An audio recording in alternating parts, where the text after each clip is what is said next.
think it's juicy content that keeps people tuned in to other cell calls, however, think again. The most mundane cell conversation, as Lieberman found out at the gym, can be the hardest to ignore. It was maddening because I couldn't figure out what could be going on that was causing her to repeat the same thing over and over again, Lieberman says.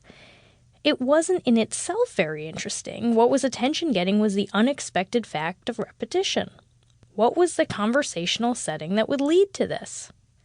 This perfectly embodies Emberson's theory of what makes a cell phone conversation, which she and her co-authors dub a half-a-log, annoying. The repetition of the girl on the treadmill was annoying because it was distracting. It was distracting because, try as we might, and we do try, we can't even imagine how that conversation would make sense.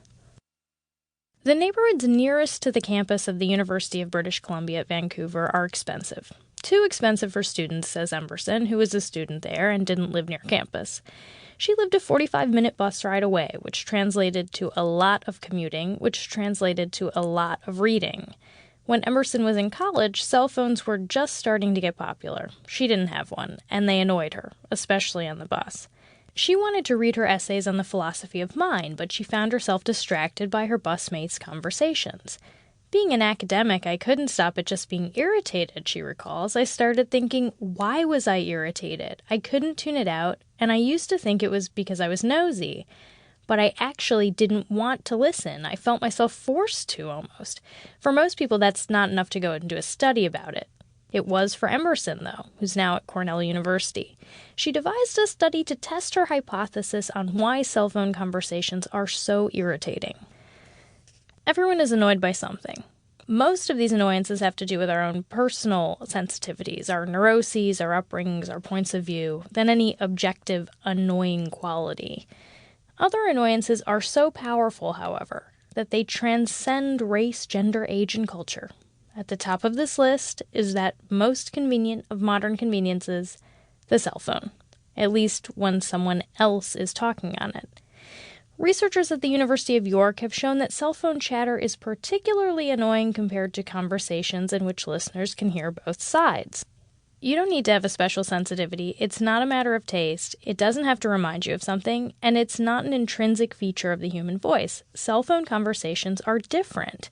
Could there be something about this annoyance that taps into the essence of our humanness? Emberson has a theory. It actually happened to fit into my emerging worldview about how we respond to information around us, she says. Her view is that when we hear half a conversation, such as when someone is talking on a cell phone, our brains are always predicting what's going to happen next based on our current state of knowledge. This is how we learn about the world, but it also reflects how we are in the world. When something is unexpected, it draws our attention in. Our brains tune into it because we're this information-seeking, prediction-loving cognitive system. This is the idea, Emberson says. Although cell phones are fairly new, half-a-logs aren't a new annoyance. More than a century ago, Mark Twain railed against them. Twain was a man, let it be said, who found no shortage of annoyances in life, and American literature is all the richer for it. In 1880, just 4 years after Alexander Graham Bell first exhibited his telephone at the Centennial Exposition in Philadelphia, Twain wrote an essay called A Telephonic Conversation, in which he stated, "Consider that a conversation by telephone, when you are simply sitting by and not taking any part in that conversation, is one of the solemnest curiosities of this modern life. Yesterday I was writing a deep article on a sublime philosophical subject while such a conversation was going on in the room. You hear questions asked, you don't hear the answer. You hear invitations given, you hear no thanks in return. You have listening pauses of dead silence, followed by apparently irrelevant and unjustifiable exclamations of glad surprise or sorrow or dismay. You can't make head or tail of the talk because you never hear anything that the person at the other end of the wire says." As Twain put it, you can't make head or tail of the talk, and Emberson thinks this is the root of why cell phone conversations so effectively capture our attention and subsequently annoy us.